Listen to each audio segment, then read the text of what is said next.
नमस्कार, स्वागत आहे तुमचं विद्यावृक्ष अकॅडमीच्या ऑनलाईन प्लॅटफॉर्मवरती. आज आपण अ, गट ब मुख्य परीक्षेचा आपण पीओके अनालिसिस घेत 2023 चं. ठीक आहे.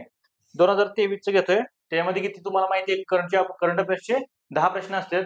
करंट अफेअर्सचं आपण अनालिसिस घेणार आहे. तर त्यामध्ये 10 प्रश्न असतात. 10 प्रश्न आपण कसे टॅकल केलं पाहिजे, काय केलं पाहिजे यासाठी, कोणते प्रश्न लॉजिकमध्ये सोडवले पाहिजेत, कोणते प्रश्न तुमच्या अभ्यासाचा भाग पाहिजे, हे सगळं आपण ह्यामध्ये बघणार आहे आजच्या लेक्चरमध्ये. ठीक आहे. आता बघा, तुम्हाला थोडीशी स्ट्रॅटेजी सांगतो थोडीशी, म्हणजे करंटचा अभ्यास तुम्ही कसा करायला पाहिजे ना. तुम्ही काय करायचंय, आता हे मुख्यचा पेपर आहे आपला, ठीक आहे. आपल्या पूर्व आणि मुख्य दोन्हीचा मिळून अभ्यास करायचा आपल्याला. हा, पूर्वचे किती प्रश्न असते ते? पूर्वचे 15 प्रश्न असतात. पूर्वचे 15 प्रश्न असतात. मुख्यचे किती असतात? 10 प्रश्न. आणि तुम्हाला हे एरिया डिफाईन करायचा आहे, की कोणत्या याच्यावरती टॉपिकवरती प्रश्न विचारले जातात ते. ठीक आहे तुम्हाला. त्यानंतर बघायचं आपल्याला वन लाईनर विचारले जातात, की मल्टी लाईनर विचारले जातात. म्हणजे त्याच्यावरती आपल्याला डिफाईन करायचं आहे. पण मॅक्सिमम आहे ना, कंबाईन सगळे वन लाईनरच प्रश्न विचारले जातात. 1 किंवा 2 प्रश्न हे फक्त मल्टी लाईनर असतात. मग तुम्हाला काय करायचंय, एक तुम्हाला बेसिक नोट्स तुमच्या बनवायच्या आहेत, किंवा मग आपल्या अकॅडमीच्या नोट्स आहेत त्या बेसिक नोट्स तुमच्या पाठच पाहिजेत. ठीक आहे. बेसिक नोट्स तुमच्या करंट अफेअर्ससाठी पाठच पाहिजेत, आणि जे बाहेर प्रश्न येतील त्या आपल्या नोट्सच्या बाहेर, तर ते तुम्हाला काय करायचे आहेत, लॉजिक वरती सोडवायचे आहेत. आणि मॅक्झिमम मार्क तुम्हाला करंट अफेअर्स मध्ये घ्यायचे आहेत. ठीक आहे. आपण आता प्रश्न बघू. प्रश्नाच्या माध्यमातून तुम्हाला कसा अभ्यास करायचा ते तुम्हाला हळूहळू थोडं सांगत जाईल मी पुढं. ठीक आहे. आपण बघूया प्रश्न. या पहिला प्रश्न आहे. ठीक आहे. पहिले 10 प्रश्न आहेत, असतात त्याच्यामध्ये. आपण काय करू, ए सेट आहे माझ्याकडं. तर तुम्ही तो ए सेट घ्या. त्याच्यामध्ये 11 क्रमांकाचा प्रश्न आहे. कुठला आहे हा? तर कंबाईन मुख्य 2023 चा पेपर आहे. ठीक आहे. ग्रुप बी त्याचा. ठीक आहे. बघूया आपण. 2023 मध्ये जिओलॉजिकल सर्व्हे ऑफ इंडियाच्या महासंचालक पदी कोणाची नियुक्ती करण्यात आलेली आहे? आता आपण हे नियुक्ती, जे महासंचालक पदाची नियुक्ती वगैरे आहे ना, तर हे बघतोय बरं का. पण एवढं पण डीप मध्ये जाऊन आपण जिओलॉजिकल सर्व्हे वगैरे ह्यांच्या म्हणजे यांच्या संचालकपदी कोण नियुक्त झाले हे आपण बघत नाही. आपण कोणतं बघतो, सीआरपीएफ ला कोण नियुक्त झाले, किंवा आपला आर्मी स्टाफ आहे तो आर्मीच्या तिन्ही सेवामध्ये कोण कोण नियुक्त झाले, हे आपण ह्यांचं पाठ करतो. आरबीआयचे गव्हर्नर वगैरे हे पाठ करतो. हे आपल्याला पाठ करणार आहे का? नाही. आणि हे जर तुम्ही पाठ करत असाल, तर तुम्ही खूप बेस्ट, म्हणजे खूप वॉस्ट बनवत आहे. म्हणजे करंट अफेअर्स आहे ना, तुम्ही बाउंड्रीच्या बाहेर जाताय. तर हे पाठ करणं अपेक्षा नाहीये. तुम्ही किती डाटा पाठ करणार आहे, नाही का? मेन्सला तुम्ही जर विचार केला, तर किती सब्जेक्ट असतात आपल्याकडं. मराठी, इंग्लिश असतो आपल्याकडं. त्यानंतर हे जे पेपर 2 मध्ये ऑलरेडी 7 सब्जेक्ट असते. त्याच्यामध्ये 22 मार्काचं मॅथ रिझनिंग असते. हे सगळे प्रश्न आपल्याला बघायला लागतील, आणि हे एवढं तुम्ही डीपमध्ये पाठ नाही करायला पाहिजे. आणि त्यावेळी पण तुम्ही हा प्रश्न एक तर लॉजिकली सोडवायचा आहे किंवा स्किप करायचा आहे. तुम्हाला मी सांगतो, तुम्ही स्किप जरी केलं, म्हणजे हा तुम्हाला कुठला कुठला डाटा पाठ करायचा आहे हे तर मी व्यवस्थित शिकणारच आहे पुढं. पण हा जरी तुम्ही स्किप केला, तरी तुम्हाला 7 ते 8 मार्क मिळून जातात. आणि करंट मध्ये 7 ते 8 मार्क घेणं हे मुख्यमध्ये एकदम एक्सलंट आहे. ठीक आहे. आपण 10 पैकी 10 मार्क मिळू शकत नाही. जरी मिळाले तर मग ते तुक्क्यावर वगैरे थोडंसं असते, किंवा लकीली तुम्हाला मिळालेले असतात. तुमच्या अभ्यासावरती 10 पैकी 10 मार्क कधीच मिळत नाही. ठीक आहे. आणि तुम्ही तेवढा अभ्यास पण करंट अफेअर्सचा करायचा नसतो. करंट अफेअर्सला एक बाउंड्री घालायची असते. त्या बाउंड्रीच्या बाहेरचे जे प्रश्न असतात ते लॉजिकली टॅकल करायचे. फक्त बाउंड्रीच्या आतमधले प्रश्न आपले चुकले नाही पाहिजे. तर हे तुमच्या अभ्यासाचा भाग आहे का? तर भाग नाहीये हा अभ्यासाचा. मग तुम्ही हा प्रश्न तुमचा बरोबर येईल का लॉजिकली? तर लॉजिकली सुद्धा हा तुमचा प्रश्न बरोबर येणार नाही. तर इथं कुठलं लॉजिकच लागत नाही. ठीक आहे. तर लॉजिकच काय होतंय? लागत नाही. मग तुम्ही काय करायला पाहिजे? हा स्किप करायला पाहिजे. आता हा स्किप करायला पाहिजे. का स्किप करायला पाहिजे? कारण तुम्ही जर इथं कुठला पण तुक्का मारायचं म्हटलं, तर तुक्का तुमचं किती 25% प्रश्न बरोबर येण्याचे चान्सेस आहेत. आणि तुक्का लागायचा, चुकायचे चान्सेस किती आहेत? 75%. मग हे आपल्याला परवडणार आहे का? नाही. पोरांच्या 0.25 ने पोस्ट राहतात. त्यामुळे हे तुम्हाला परवडण्यासारखं नाहीये. याला स्किप करायचं आहे. ठीक आहे. चला नेक्स्ट बघूया आपण. त्याचं उत्तर काय आहे रे? त्याचं उत्तर आहे जनार्दन प्रसाद. बघा, हे कुठंच म्हणजे काही संबंध येत नाही. तरी पण ते विचारलंय, म्हणजे हे तुम्हाला डिफिकल्ट करायसाठीच विचारलेलं आहे. आता हा प्रश्न सोपा आहे. हा तुमच्या अभ्यासाचा भाग आहे, हा चौकडीचा भाग आहे. ह्याच्यामधला आहे, हा चुकलाच नाही पाहिजे. ठीक आहे. चुकलाच नाही पाहिजे. आता हे लिहून सांगतोय मी. का? कारण हे गरजेचं आहे. कारण हा तुमच्या बेसिकचा भाग आहे, तुमच्या चौकटीचा भाग आहे. आता केंद्रीय जलशक्ती मंत्र्यांनी तिसरा राष्ट्रीय जल पुरस्कार जाहीर केला. त्यामध्ये खालीलपैकी कोणत्या राज्याला काय केलंय? प्रथम पारितोषिक मिळाले. आता हा प्रथम पारितोषिक मिळाले त्यावेळी हा न्यूज मध्ये होता आणि सगळ्यांना पाठ होतं. सगळ्यांच्या पुस्तकामध्ये पण होतं. हे तुमच्या पण पुस्तकामध्ये पाहिजे किंवा तुमच्या नोट्स मध्ये पाहिजे आणि हे तुमचं पाठच पाहिजे. ठीक आहे. त्याचं उत्तर काय आहे? उत्तर प्रदेश. ठीक आहे. आता हे तुमचं आपण समजूया तुमचं पाठ नाहीये किंवा तुम्हाला माहित नाही. मग ह्याला लॉजिक काय लावणार? याला लॉजिक काय लावणार? तर हे तुम्ही लॉजिकली तुम्ही 50-50 पर्यंत पोहोचू शकता. त्याच्यानंतर तुम्हाला ठरवायचंय की तुम्हाला अटेम्प्ट करायचंय की नाही.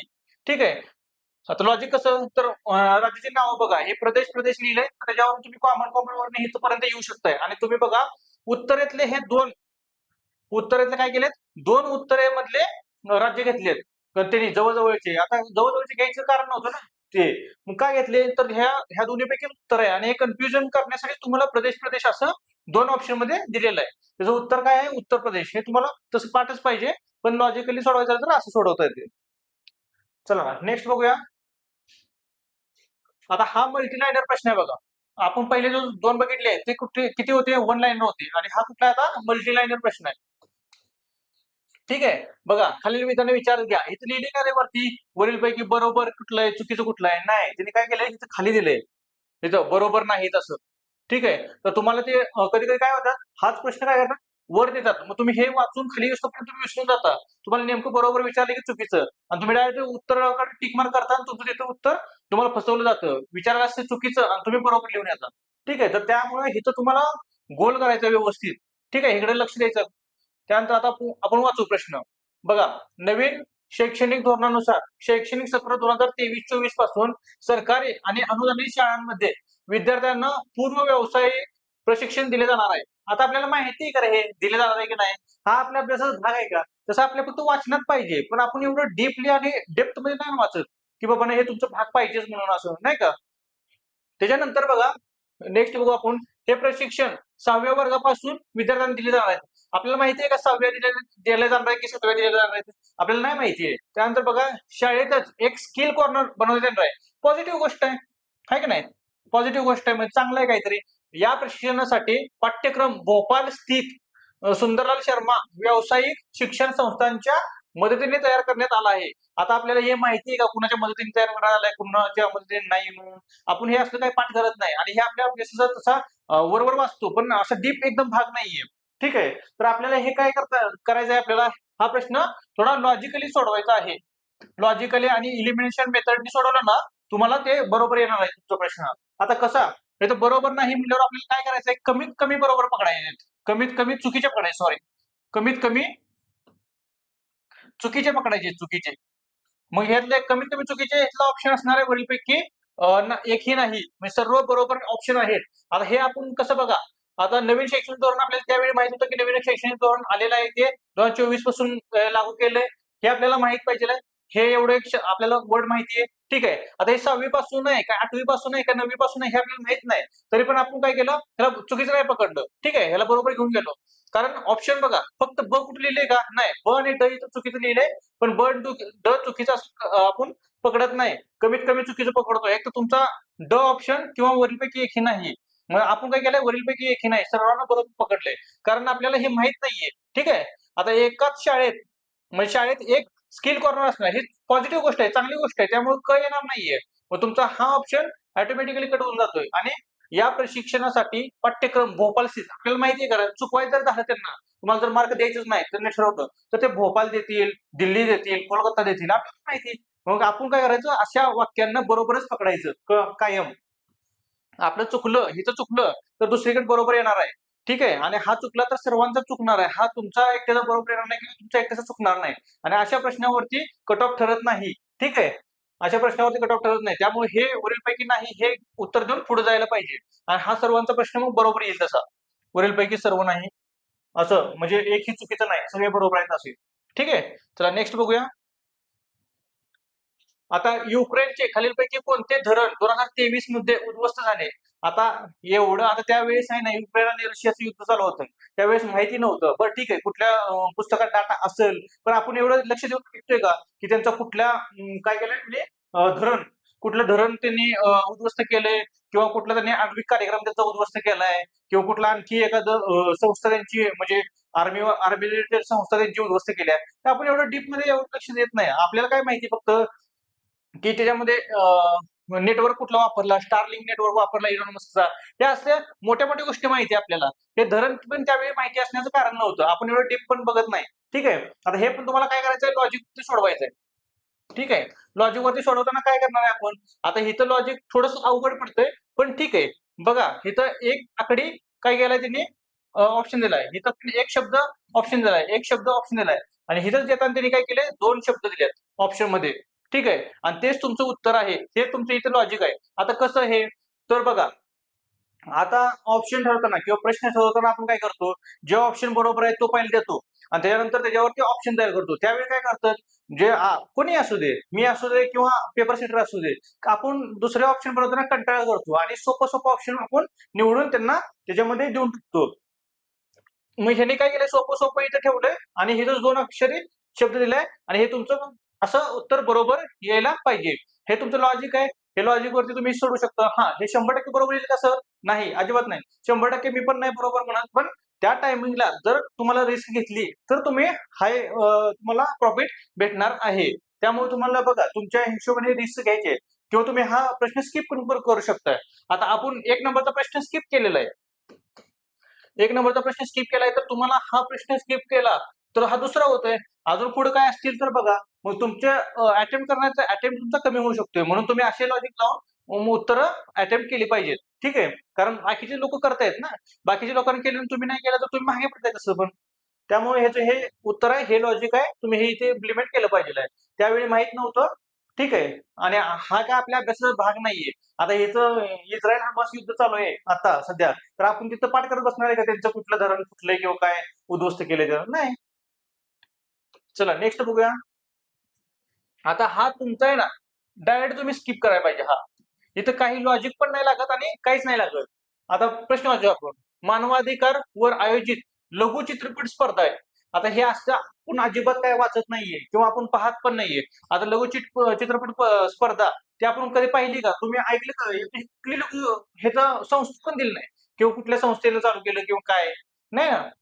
तर बघा, आता जोड्या लावा सांगितले चिरफोड. त्यामध्ये तुम्ही बघा यौन उत्पीडन संदर्भात हे काय काय हे बरंच तुम्हाला इथं ऑन द स्पॉट कळायला पाहिजे. कारण तुमच्याकडे काय 60 मिनिटं आहेत. तर तुम्ही हा प्रश्न किती वाचला पाहिजे डेप्थ मध्ये. कारण आपण बघितलं पाहिजे, कळतं की आपण हे वाचलेलं नाहीये. आपल्याला प्रश्नाचं उत्तर कन्फर्म माहित नाही. आपल्याला डायरेक्ट ह्याचं काय करायचंय, शिफ्ट व्हायचंय लॉजिक वरती. ठीक आहे. आता लॉजिक पण लागते का, हे तुम्हाला किती सेकंदात ठरवायचंय, तुम्हाला 20 सेकंदात ठरवायचंय लॉजिक लागते की नाही. ठीक आहे. आता बघा इथे चिरबुक, त्यानंतर एनेबल्ड, त्यानंतर अचमथावीर, हे हे वाचलं तुम्हाला, ह्यात काय कळलं का? नाही कळलं काही. बरं, पुढचं बघूया. पुढं दिव्यांगजनाबद्दल सामाजिक मानसिकता बदलणे, जाती आणि व्यवसायाच्या आधारावर होणाऱ्या भेदभावाला उजागर करणे, त्यानंतर यौन उत्पीडनाच्या संदर्भात विद्यार्थ्यांमध्ये जागरूकता निर्माण करणे. ह्याच्यावरनं सुद्धा काही कळत नाहीये. आपल्याला काहीच म्हणजे हे सेन्स नाही लागत. म्हणजे कुठल्याचं कुठलंही उत्तर असू शकतं. फक्त इथं एक तुम्ही जर जास्त व्यवस्थित डीपमध्ये जर बघितलं, तर इथं एनेबल आणि इथं डिसेबल असं 2 विरोधाभासी शब्द तुम्हाला जाणवत आहे. मग तुम्हाला मला सांगा, इथं बघा दिव्यांगजनांना काय करायचंय? एनेबल करायचंय. एनेबल म्हणजे त्यांच्याशी त्यांना काहीतरी गोष्टी मिळवण्यासाठी त्यांना एनेबल करायचंय. हे ह्यातनं थोडंसं लॉजिक थोडंसं लागतं. त्याच्यावरती तुमचं काय, तुम्ही 50-50 पर्यंत पोहोचू शकता. पण ती त्यावेळेस सुचलं पाहिजे तुम्हाला. ठीक आहे. ऑन द स्पॉट तुम्हाला पेपरमध्ये सुचलं पाहिजे, की एनेबलची संबंधित काय तर डिसेबल आणि एनेबल दिले आहे इथं. ठीक आहे. जर ब ला 3 धरलं, ठीक आहे. ब ला किती 3 घेतलं तर 1 आणि 3 असा ऑप्शन लागतोय. मग ह्याच्यामधनं तुम्ही एकदा कॉमन कॉमन ते उत्तर काढायचं म्हटलं, तर बघा काय निघतं इथं. एकतर तुम्ही 1 मारा किंवा 3 मारा किंवा डायरेक्ट हा प्रश्न स्किप केला तरी चालेल. हा प्रश्न डायरेक्ट स्किप केला तरी चालेल. आपल्या हे अभ्यासाचा भाग पण नाहीये आणि हे आपल्याला पण नंतर पाठ पण करायचं नाहीये. आणि नंतर ह्याचं काही रिपीट पण होणार नाही, काहीच होणार नाही. आणि हे तुम्हाला चुकवायसाठीच तुम्हाला दिलेलं आहे. जर समजा सगळेच प्रश्न आयोगाने सोपे दिले, तर तुम्ही 100 पैकी 100 पाडसाल ना. तर आयोगाला हे नाही करायचंय. त्यांची पातळी घसरून द्यायची नाही. म्हणून त्यांनी हे अवघड प्रश्न टाकणारच आहे. ठीक आहे. त्याचं उत्तर 3 नंबर उत्तर आहे. बाकी तुम्ही वाचून घ्या हे. हे काही तुम्हाला परत येणार नाही. त्यामुळं लॉजिक फक्त लागतंय का तेवढंच फक्त तुम्हाला चेक करायचंय.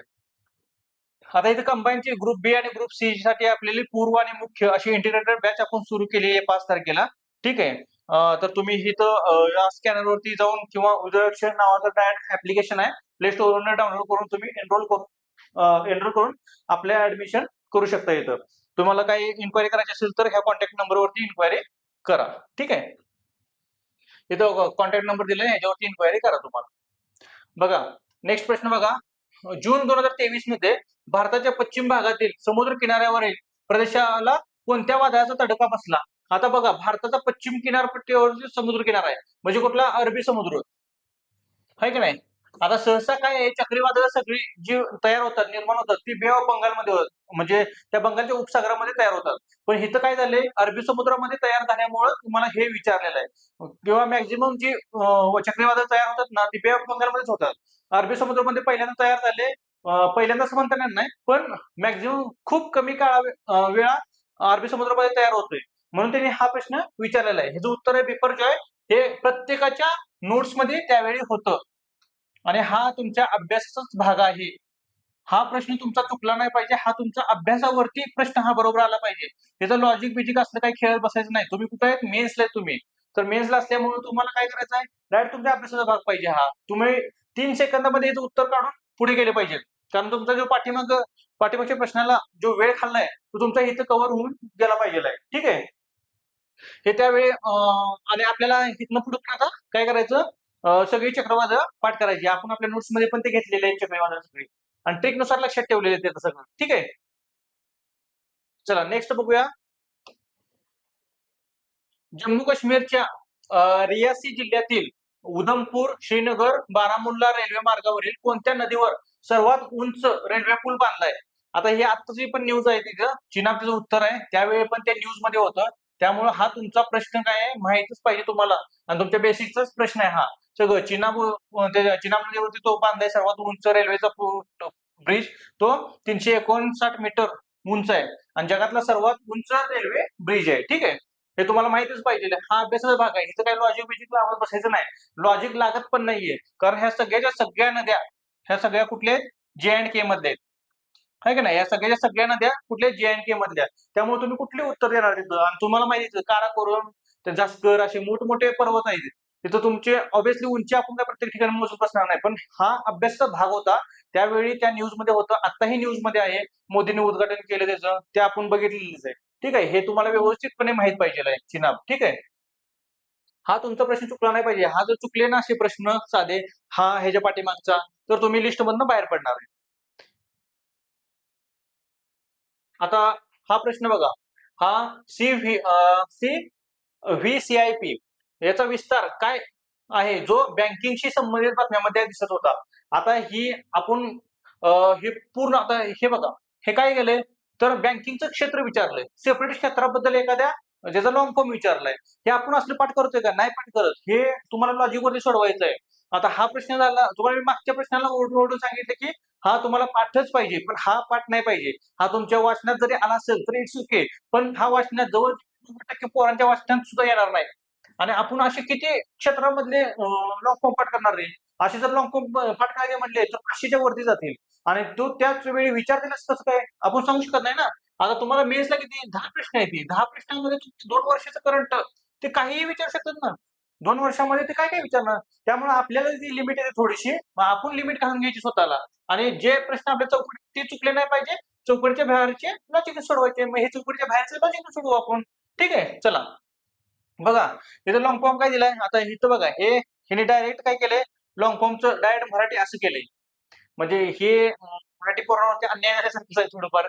कारण ते डायरेक्ट असं सायन्स मध्ये पण ते करतात, म्हणून ते थोडंसं मराठीतनं सायन्स करणं थोडंसं अवघड जातंय मुलांना. ठीक आहे, त्यामुळे प्रश्न चुकतात सायन्स मधले मराठी मुलाचे. कारण हे डायरेक्ट हाय असं त्यांचं उच्चार हाय असे उच्चारच देतात मराठी म्हणून, ट्रान्सलेशन नाही करत ते. आता हे प्रोसेस म्हणजे प्रक्रिया असेल हे पाहिजे. ठीक आहे, जाऊ दे, आपण बघूया. व्हेंचर कॅपिटल आयडेंटिफिकेशन प्रोसेस हा लॉंग फॉर्म असू शकतो का? काय माहित नाही आपल्याला, असू शकतो. बघूया पुढे, चला. Video based customer identification process बघू पुढं. Voice based customer identification process. अरे इथं काहीतरी थोडंसं लॉजिक होते वाटतं डेव्हलप आपलं. हे जरा थोडंसं कॉमनचं लॉजिक डेव्हलप होतंय आपलं, आहे का नाही? बघूया, चला पुढे बघा. Venture capital investment process. आता व्हेंचर व्हेंचर इथे येऊ शकत होतं, पण हे थोडंसं लॉंग, हे पुढचं येत नाही. आता इथे आयडेंटिफिकेशन प्रोसेस म्हणजे ह्या तिन्हीतलं काहीतरी उत्तर आहे. ठीक आहे. आता व्हेंचर आपण काढलं, पण इथं बघा बेस्ड कस्टमर म्हणजे इथं फक्त त्यांनी व्हिडिओ आणि व्हॉइस असे दोनच शब्द त्यांनी चेंज केले आहेत आणि डायरेक्ट उत्तर ह्या दोन्हीमध्येच आहे. तुम्हाला एक नंबर कॅन्सल होऊन जातोय, 4 नंबर तुमचा कॅन्सल होऊन जातोय. ह्या दोन शब्दावरती त्यांनी फिरवले. आपण पाठीमागल्या वेळी बघितलं 2024 ला पण त्यांनी काय केलं, एका शब्दावरती फिरवलं होतं. ते अन्न व कचरा निर्देशांक अहवाल असा काहीतरी प्रश्न होता आणि त्याला काय दिलं त्यांनी, कृषी आणि पर्यावरण असं काहीतरी ते ऑप्शन मध्ये ते दोन शब्दावरती त्यांनी फसवलं होतं. युनायटेड नेशन्स असं काहीतरी होता तो प्रश्न, पर्यावरणाशी संबंधित होता तो, त्याच्यावरती त्यांनी फसवलं होतं. आता इथं पण बघा व्हिडिओ आणि व्हॉइस असे दोनच शब्दावरती त्यांनी काय केलंय, फिरवले आपल्याला. मग आपण आता लक्षात घ्यायचं, इथं आपण जागा पाहिजे. इथं काय बघायचं, आता बँकिंग वाले समजा, बँकिंग वाल्यांना व्हॉइस पेक्षा एक नाही तुमचा चेहरा लय महत्वाचा असतोय. तुमचा चेहरा त्यांना लय आवडत असतोय. ठीक आहे. ते तुमच्या चेहऱ्याला, आता तुम्ही बघा लोनचं वगैरे प्रोसेस करत असताना तुमचं व्हिडिओ कॉलिंगने तुमचं आयडेंटिफिकेशन करून घेतलं जातंय. तुम्हाला आता पण कुणी तुम्ही लोन वगैरे घेतला असेल तर तुम्हाला माहित असेल ते. त्यामुळं व्हॉइस पेक्षा व्हिडिओ हा जरा थोडासा स्ट्रॉंग ऑप्शन वाटतोय. म्हणून तुमचं उत्तर 2 मारायला पाहिजे तुम्ही आणि तुमचं 2 ने उत्तर ते तुमचं बरोबर येणार आहे. हा तुमचा प्रश्न बरोबर येईल लॉजिक नुसार. ठीक आहे. चला नेक्स्ट बघूया. आता बघा जून 2023 मध्ये केरळ राज्य सरकारने के फॉन हा प्रकल्प सुरू केला. तर त्या FON आहे फॉन, या संदर्भात ओचा अर्थ काय विचारलाय. आता नेमका इथं प्रश्न आहे ना, त्यांनी फिरवून विचारलाय. आपल्या ह्या अभ्यासाचा भाग आहे, थोडा कुठेपर्यंत भाग आहे, इथपर्यंत भाग आहे.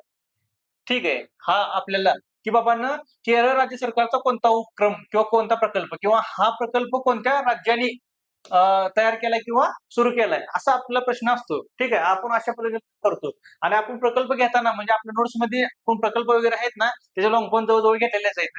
आणि हे थोडंसं इझी आहे. आता तुम्ही जर ह्याचा लॉंग फॉर्म हे करायचं म्हटला तर के फॉर केरळ आहे ते, लॉंग फॉर्म बघायचं म्हटलं तर. आणि ह्याचा जो हे लॉंग फॉर्म याचा हे ऑप्टिक आहे, नेटवर्क आहे आणि हे फायबर आहे. ठीक आहे. फायबर, ऑप्टिकल, हे ऑप्टिक, हे उत्तर आहे तुमचं 2 नंबर. आणि हे खर्च एन फॉर काय आहे, नेटवर्क. ठीक आहे. आता हे केरळशी संबंधित आहे आणि त्यांनी काय केलं, नेटवर्क, मोबाईल नेटवर्क जो असतो ना त्याच्याशी संबंधित त्यांचा प्रकल्प होता. हे साधं सोपं सरळ, हे तुम्हाला तुम्ही जर मेन्स अभ्यास करत असाल ना तर तुम्हाला हा प्रश्न सुटणार आहे. आणि ऑप्टिकलचा ऑप्टिक आहे हे तुमचं उत्तर बरोबर येणार आहे. हे लॉजिक सुद्धा बरोबर येईल आणि तुम्हाला एक कॉमन सेन्स तुमचा एवढा जनरेट झालेला असतोय की ह्याचं उत्तर ऑप्टिक तुम्ही मारणारच आहे. ठीक आहे. हा तुमचा प्रश्न जवळजवळ पोरांचा 90% पोरांचा हा प्रश्न बरोबर येणार आहे. ठीक आहे. हे ते ऑप्टिक म्हणून, ओ फॉर ऑप्टिक. हा जो प्रश्न वेगळा तयार व्हायला पाहिजे होता, पण त्यांनी वेगळा तयार केला. ह्याच्या लॉंग फॉर्म मधला प्रश्न विचारलेला आहे. चला नेक्स्ट बघूया. शेवटचा प्रश्न आहे. आता हा प्रश्न तुमच्या अभ्यासाचा भाग आहे. हा तुम्हाला पाठच पाहिजे. ठीक आहे. हा बेसचा प्रश्न आहे तुमच्या आणि बेसिकचा प्रश्न आहे. हा तुमचा पाठच पाहिजे आणि हा तुमचा प्रश्न चुकलाच नाही पाहिजे. इथं लॉजिक बिजिक काही लावत बसायचं नाही. लागतंय ते लॉजिक ते मी नंतर सांगेन तुम्हाला. ठीक आहे. आता MSRTC ची पहिली महिला बस चालक होती, तिचा तेव्हा मान कुणाला मिळालाय, म्हणजे कोण पहिली बस चालक होती MSRTC ची, असं विचारलंय. आणि त्याचं उत्तर काय आहे, अर्चना आथरम. हे सगळ्यांच्या नोट्स मध्ये होतं त्यावेळी आणि सगळ्यांचं पाठ सुद्धा होतं ते. आपल्या पण बेसिक मध्ये हे येतंय. ठीक आहे. बेसिक जे आपण पाठ करतोय ना त्याच्यामध्ये येतंय अर्चना आथरम. याला तुमचा 3 सेकंदामध्ये हा तुमचा प्रश्न सुटला पाहिजे आणि तुम्ही पुढे गेले पाहिजे. ठीक आहे. हा प्रश्नाला वेळ घालवणं कामच नाही याला. आता ह्याचं तुम्हाला जर येत नसेल तर लॉजिकली तुम्हाला अर्चना अर्चना हे तुम्हाला कन्फ्युज करायला दिलेलं आहे. त्यामुळे तुम्हाला अर्चना आथरम हे तुम्हाला पाठच पाहिजे. ठीक आहे. चला आपण जर असं बघितलं तर तुम्हाला 7 ते 8 प्रश्न तुमच्या बरोबर आले पाहिजे. हे आपण कसं आता बघतोय की बाबा तुमचा कुठला कुठला प्रश्न चुकीचा, म्हणजे स्किप करायला पाहिजे होता, तुमचा कुठला लॉजिक वरती बरोबर येतोय आणि तुमचं आपल्या बेसिकचा भाग कुठला कुठला आहे, किती प्रश्न आपल्या बेसिक वरती येणार आहेत. आता बघा हा बेसिक वरती येणार आहे प्रश्न. ठीक आहे. एक झाला बेसिक वरती. हा तुमच्या बेसिकचा भाग नाहीये बरं का, पण तरी पण आपला लॉजिक वरती सुटतोय हा प्रश्न. पण ह्याला आपण बेसिक मध्ये धरायचं नाही, कारण बेसिक आपलं कुठपर्यंत आहे, इथं कुठला प्रकल्प कोणी चालू केला. ठीक आहे. आता हा आपण हे देतोय, लॉंग फॉर्म देतोय त्याच्यामध्ये. ठीक आहे. पण हा बेसिकचा भाग नाही असं धरू आपण. त्यानंतर बघा हा पण तुमच्या बेसिकचा भाग नाहीये. हा लॉजिक वरती सुटणार आहे तुम्हाला. हा तुमच्या बेसिकचा भाग आहे. 2 प्रश्न झाले बेसिकचे. त्यानंतर हा तुमच्या बेसिकचा भाग आहे. 3 प्रश्न झाले. त्यानंतर हा बेसिकचा भाग नाही, हा डायरेक्ट स्किप करायचा भाग आहे. हा तुमचा बेसिकचा भाग नाहीये. हा पण तुमच्या बेसिकचा भाग नाहीये. ठीक आहे. चला, हा तुमच्या बेसिकचा भाग आहे. किती झाले? 4 प्रश्न झाले. आणि हा पण तुमच्या बेसिकचा भाग नाहीये. ठीक आहे. आपण 4 प्रश्न हे एकदम एक्स्ट्रीम पकडले, की बाबा आपल्या बेसिकचा भाग नाही. तसं केरळ बघायला गेलं तर केरळचा प्रश्न आपल्या बेसिकचा भाग होता. आपले किती 4 ते 5 प्रश्न आपल्या बेसिकचा भाग येत आहेत. ठीक आहे. पण ते 4 ते 5 प्रश्न तुमचे 100% बरोबर आले पाहिजे. 100%. हे तुमचे चुकलेच नाही पाहिजे. ठीक आहे. आणि आपल्याला आता लॉजिक वरती किती प्रश्न बरोबर येणार आहेत ते बघा. म्हणजे हे तुमचे किती प्रश्न झाले? 4 प्रश्न कन्फर्म तुझे बरोबर आहे असं समजू. पहिला प्रश्न आपण स्किप केलेला आहे. आता हा प्रश्न तुमचा बरोबरच यायला पाहिजे. बरोबर यायला पाहिजे. ठीक आहे. तुमचे किती प्रश्न झाले? 5 प्रश्न बरोबर झाले. हा तुमचा बरोबर यायला पाहिजे लॉजिकनुसार. तरी पण आपण ह्याला स्किप करून सोडून देऊ. हा तुम्ही स्किपच करायला पाहिजे. ठीक आहे. तुमचे किती प्रश्न बरोबर झाले? 5 प्रश्न बरोबर झाले. हा तुमचा ऑब्व्हियसली बेसिकचा भाग असल्यामुळे बरोबर येणार आहे. हा पण बेसिकचा भाग असल्यामुळे बरोबर येणार आहे. 5 प्रश्न बरोबर आले. हा 6 प्रश्न बरोबर आले. ठीक आहे. हे तर 6 प्रश्न बरोबर आले. त्यानंतर हा एक प्रश्न तुमचा बरोबर आलाय. 6 हा 7 प्रश्न बरोबर झाले तुमचे. आणि हा 8 प्रश्न बरोबर झाले. आता तुम्ही 10 पैकी 8 प्रश्न हे तुमचे हे बरोबर झाले. तुम्ही समजा 2 प्रश्न आपण स्किप केले. पहिला प्रश्न स्किप केलाय आणि शेवटचा प्रश्न म्हणजे तो मधला जो जोड्या लावाचा प्रश्न होता का तो लघुचित्रपटाचा, तो आपण स्किप केलाय. तर तुम्ही 2 प्रश्न स्किप केले तर 8 प्रश्न तुम्ही सोडवलेत आणि 8 पैकी 8 बरोबर यायला पाहिजे. पण तुमचा एखादा दुसरा चुकला तर 7 प्रश्न तुमचे बरोबर कंपल्सरी पाहिजेत. ठीक आहे. कंपल्सरी. कंपल्सरी तुम्हाला 7 ते 8 मार्क तुम्हाला पडलेच पाहिजेत करंट अफेअर्समध्ये मेन्सला. ठीक आहे. म्हणजे हे तुमचं तुम्हाला बरोबर तुमचं मेरिट लिस्टमध्ये नाव येऊन जाईल. तर आपण हे बघितलं आपण कंबाईंड ग्रुप बीचा 2023चा मुख्य परीक्षेचे करंट अफेअर्सचे प्रश्न बघितले आपण सगळे. चला नेक्स्ट लेक्चरमध्ये भेटू आपण. धन्यवाद.